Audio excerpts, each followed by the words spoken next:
E durante a AgriShow, que acontece em Ribeirão Preto, mais uma vez o Código Florestal foi o assunto principal. Nós vamos então agora ao vivo a Ribeirão Preto conversar com o Sérgio Braga. Sérgio Braga, que hoje foi abençoado, saiu dos estúdios da BMF para um dia lindo de sol, pelo que eu estou vendo por aqui pelas imagens, e também um dia de expectativas por aí, né, Braga? Porque agora os produtores se perguntam, caso o novo código seja aprovado, o que eles vão fazer daqui para frente? Boa tarde. Muito boa tarde, Gabriela. Boa tarde a todos. Realmente abençoado, porque o sol está aqui a pino, a temperatura está elevada. A gente está escolhendo, inclusive, uma sombra para poder participar dessa edição especial, porque a temperatura está cada vez mais elevada. E também a discussão lá no Congresso Nacional também começa a se elevar um pouquinho, né? A temperatura por lá, ao que tudo indica, está passando dos 100 graus. Mas logo mais a gente vai ter essas informações, definições a respeito do Código Florestal. Pela manhã, nós participamos ao vivo do Fórum Canal Rural, que definiu e discutiu o agronegócio sustentável, crédito, seguro, tecnologia e, como você mesma disse, essa questão da aprovação do Código Florestal. Essa expectativa de todos os produtores, país afora, que deve ser definida pelo menos nesta tarde. Um dos participantes desse fórum foi o professor Celso Manzato, que é chefe de meio ambiente da Embrapa, que participou, conversou com os convidados e com os demais debatedores, falando exatamente sobre o Código Florestal. E com ele que nós vamos conversar agora, Gabriela. O professor Celso Manzato, que hoje esteve conosco pela manhã, volta a conversar conosco agora nessa edição do Rural Meio-Dia, falando exatamente sobre o que deve acontecer depois, o dia seguinte à aprovação do Código Florestal. Ela sabe exatamente se vai ser concluído hoje ou não, ou amanhã. Mas o dia seguinte à aprovação, como é que o produtor vai ter que se adequar a essas novas regras? Professor, boa tarde.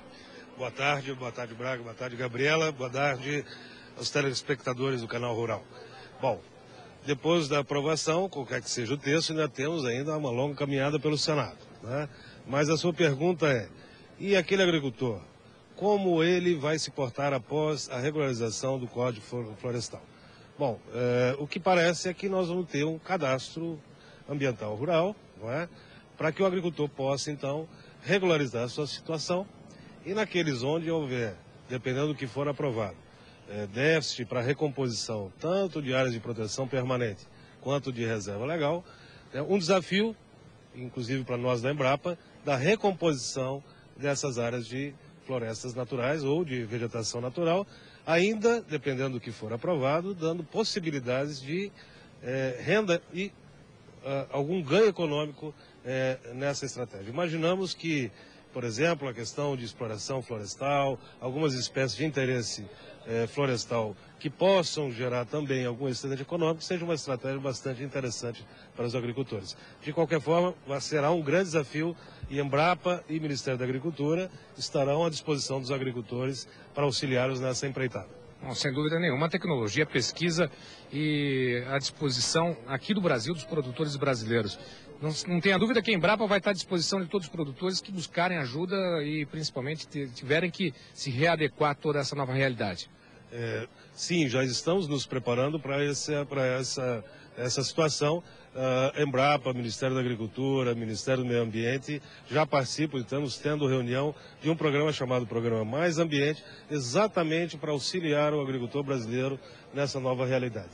Tá certo, professor Celso Manzato, muito obrigado pela participação. Em breve voltaremos a conversar, certamente depois da aprovação desse Código Florestal, pelo menos na Câmara, no Senado, e quem dera aí a aprovação de todo esse código em breve ainda nesse ano. Eu agradeço muito o convite do Canal Rural, estamos à disposição na Embrapa Meio Ambiente de Jaguariúna. Obrigado. Bom, Gabriela, são essas informações. A gente sabe que ainda tem muito chão ainda nessa tarde na Câmara dos Deputados, depois pelo Senado, a sanção presidencial, enfim. E aí a Embrapa se coloca à disposição exatamente dos produtores Brasil afora a terem que se readequar a essa nova realidade, essas regras que serão apresentadas, aprovadas e provavelmente a gente vai ter um novo rumo para a produção de alimentos aqui no Brasil. Bom, só finalizando, eu fico até o finalzinho da tarde e ao longo da programação nós teremos mais informações aqui da AgriShow e também, sem dúvida, dessa votação do Código Florestal lá em Brasília. Eu volto com você em Porto Alegre. Uma ótima tarde, até amanhã, lá na BMF. Até amanhã, um bom trabalho para você, Braga.